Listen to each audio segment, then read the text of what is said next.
We're so happy to have you on the State of Education today, and glad that you come and tune in and listen to these podcasts.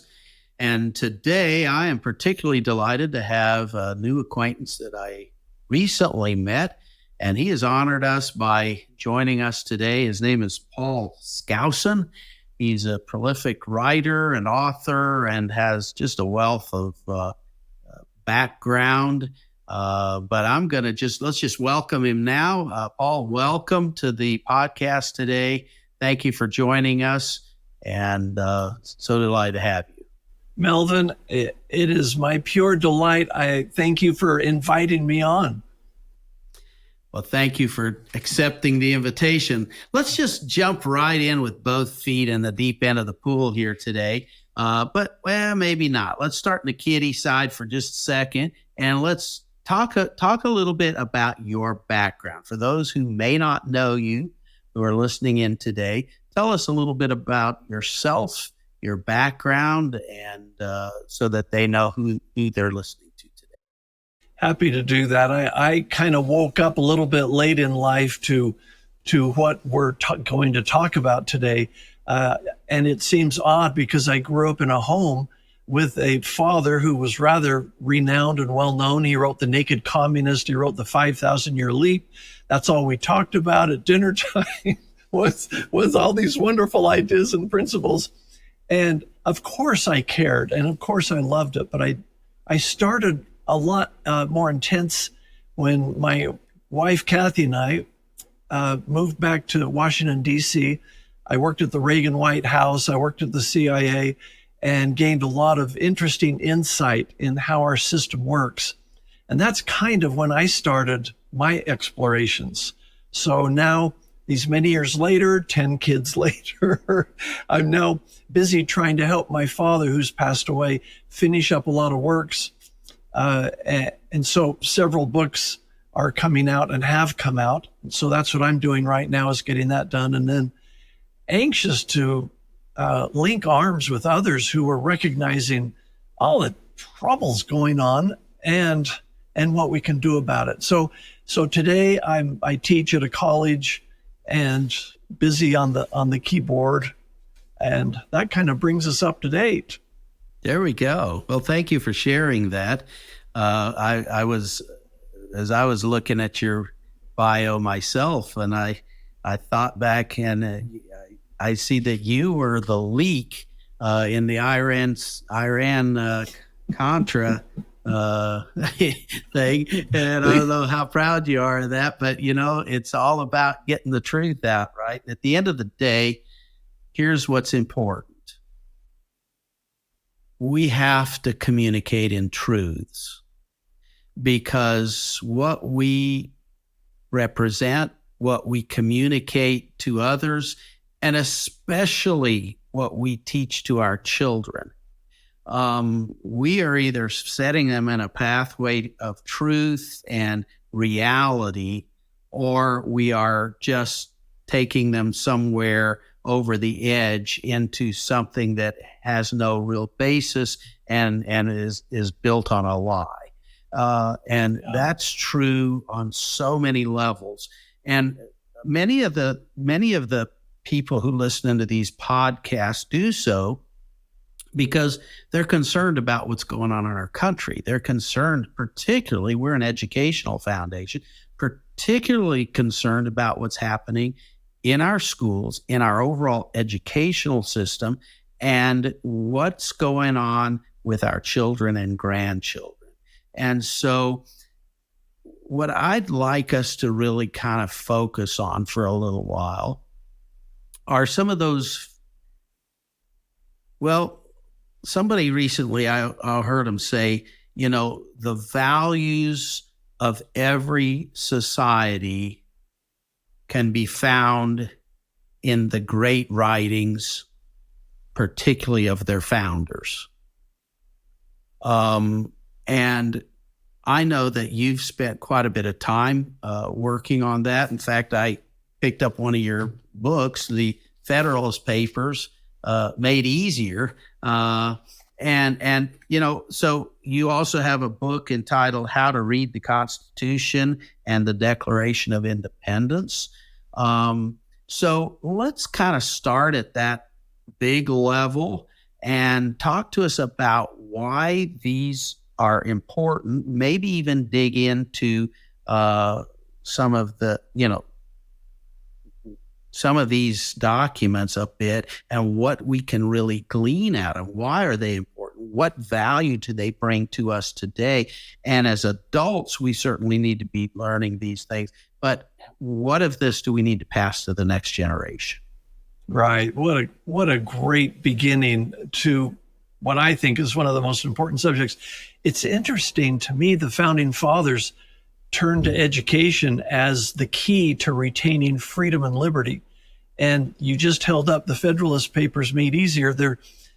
Those three authors, they explain in a few places why knowledge is the key to staying free. And most people I talk to can tell me the latest thing about Hunter Biden and and the latest cause du jour, but they don't know how many articles are in the Constitution.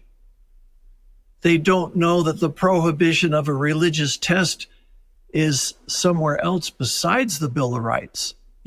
Some fundamental things. Why does the Senate have to consent when the president does something, like picks an ambassador or a Supreme Court justice?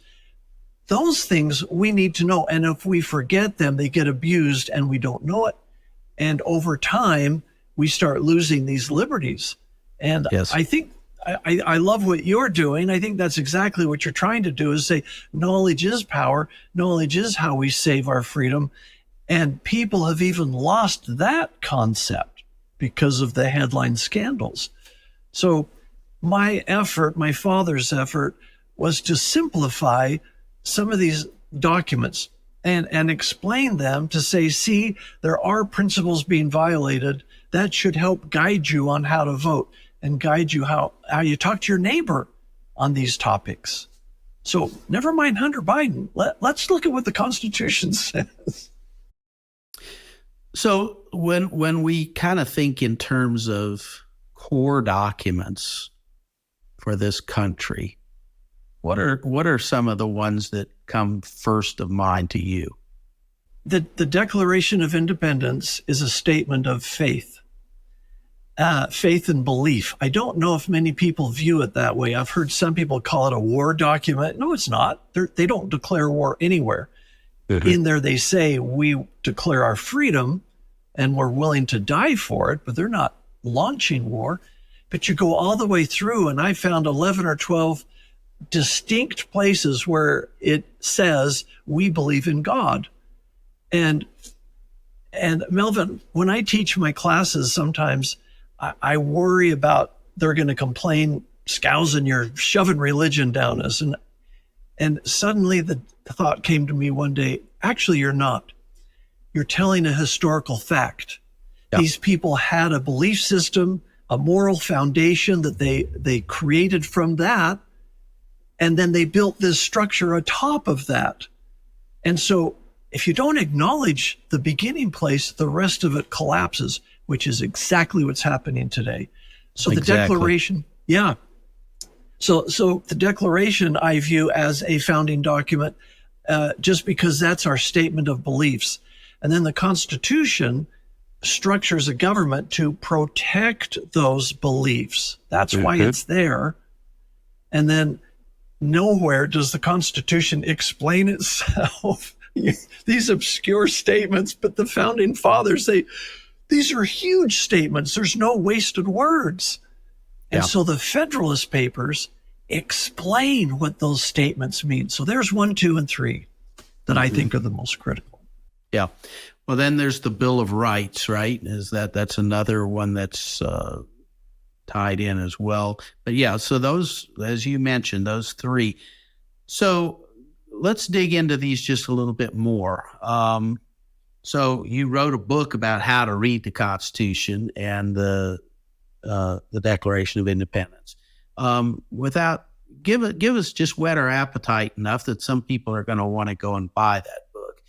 But what are those obviously how to read them. You're saying, here's how we ought to be thinking, or here's some perspective when you read it so that it makes sense to you, is what I'm assuming you're saying. And so help us with that. You're a professor. Teach us today. Yeah, thank you. I have some really fat books on the Constitution, and they're loaded. I'm in the middle of a bunch of them. They're tough to get through. 600 pages seems to be the standard. But anyway, a lot of people cannot get to those books or get to smaller books because they can't get past the Constitution. They say it's a legal document, it's hard to read, and I open it and look at it and it doesn't make any sense. And the reason people feel that way is because the Constitution is providing answers to questions they haven't asked. If you don't ask the question, you won't hear the answer. Yeah. And so my purpose was to kind of link the beginners, which I think can be a lot of our elected politicians, all the way to the founding principle documents. How can I bridge the gap, and these wonderful books that go beyond that? So I thought, okay, let's start at the very beginning, and let's do it from I don't know a thing, and give some point. I actually, in the book, I actually have words circled, and I point an arrow to it. And I say, this is what this is saying. And I try to hold someone's hand and go from the beginning to the end. So some people who are beyond that, they complain about the book. It's too simplistic. Well, someone needed to fill the gap, and that was my effort. I invite anybody to please do it if you can do it better. So that's it. That's what I was trying to link. Yeah. So what you're saying is this is your version of the Constitution for Dummies. Right. It's funny you say that, because the real Constitution for Dummies that's published out there, all it is full of Supreme Court cases. That doesn't help. We need to go. We need to be more dumb. We have to go be on my dumb level. Yeah. Well, so as a nation, there's so much controversy these days that you hear. Obviously, the media is I don't know if it's the media that's dividing the nation, if it's politics that's dividing the nation, if it's, you can point in all kinds of directions. But at the end of the day, we've always been a diverse nation. I mean, that's one of the beauties of this nation. I mean, we are a melting pot of the world. And people are still risking everything to get in here because this was seen as a land of opportunity. Way back in the very beginning, it was a place where people went to discover, people went to gain wealth or resources that they were depleting in Europe or wherever. And then it was like, everybody has come for their own reasons, and all of that melting. But then I think of in the time of the writing of the Declaration of Independence and the forming of the Constitution, contemporary with all of that was Noah Webster. And Noah Webster, that this organization is named after, is widely known as the father of American education. I mean, he's the guy that wrote those first, books that became the textbooks that everybody studied for 150 years. He's the one that wrote the first American English dictionary.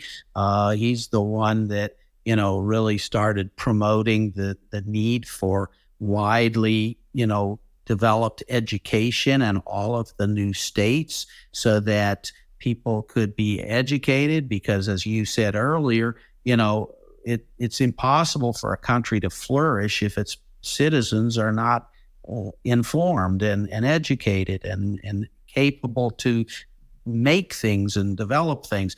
And so with all of that kind of in that time, and then as we have moved through, where we are today is like all this, so many of the foundations are being questioned.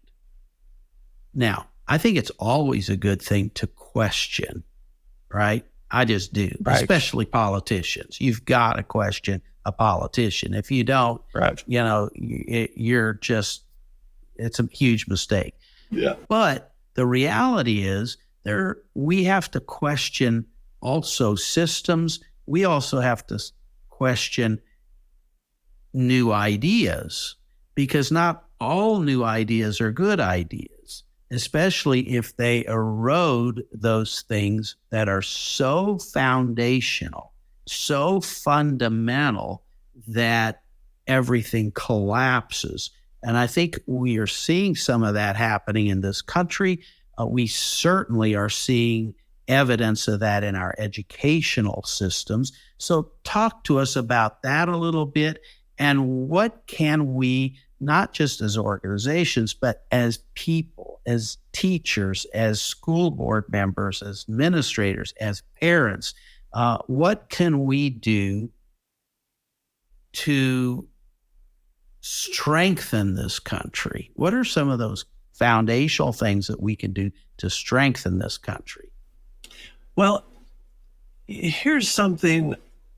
This is how I see the differences of opinion. Okay, we got the American Eagle. We love the American Eagle. It has a left wing and a right wing. The left wing is, politically in our country, is the problem identifying, the problem solving wing. They're always saying, we got this issue, we got this problem, and we got to go fix it and raise taxes and violate the Constitution. That's what we get from the left wing. The right wing's responsibility is, can we afford it? And is it based on correct principle?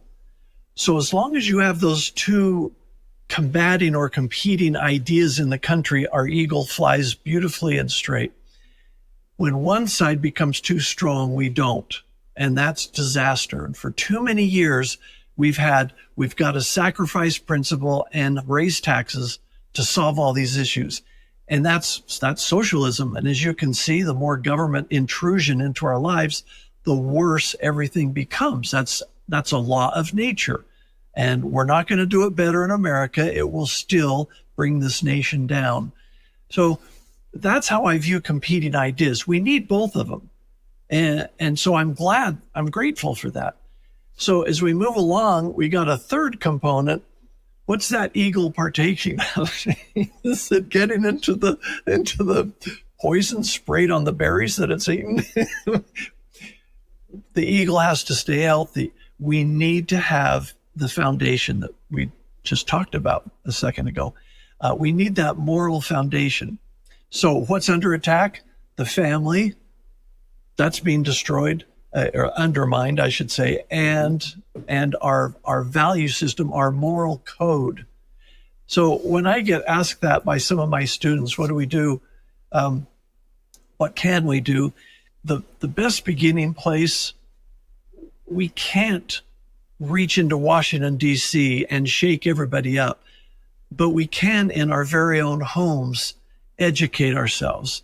And to me, I keep going back, and that's what you're doing, and I'm so grateful, but that's what I keep going back to. Have you read these basic documents? Have you asked the questions? Have you looked? Because until we do that self-education process, why is going to church such a valuable asset? What does that achieve and accomplish? It's more than a social gathering. There's a spiritual component. This nation needs it if we're going to survive, and it will not stand without it. So all of that is being attacked. So I believe that the strongest, best place to begin for any of us is home in our hearts. Now, what can erupt from that? Some people will say, well, I teach. I've always wanted to get on the committees that choose the textbooks. Maybe I should run. That's what comes of it. Those who have the ability and a position and a place and the burning desire, they stand up and they do what others are not in a position to do. So the larger the larger group we pull into this awakening, the true awakening, then the more we're going to have people stand up. And can I mention Moms for Liberty? That's what they're doing. And they have all these participants who ran for their Board of Education and the various committee positions. And I believe, if I heard correctly, they won about half of those. And they started to get rid of this junk that our cute little kids are being exposed to. So to me, that's where we begin. Self-education. We reach out to family and friends and neighbors, and we link arms and we share the education. And from those gatherings come the people up into the positions of civic offices to help us start to clean this stuff up. That's the closest I can get. Whoever has that answer is going to win the Pulitzer Prize.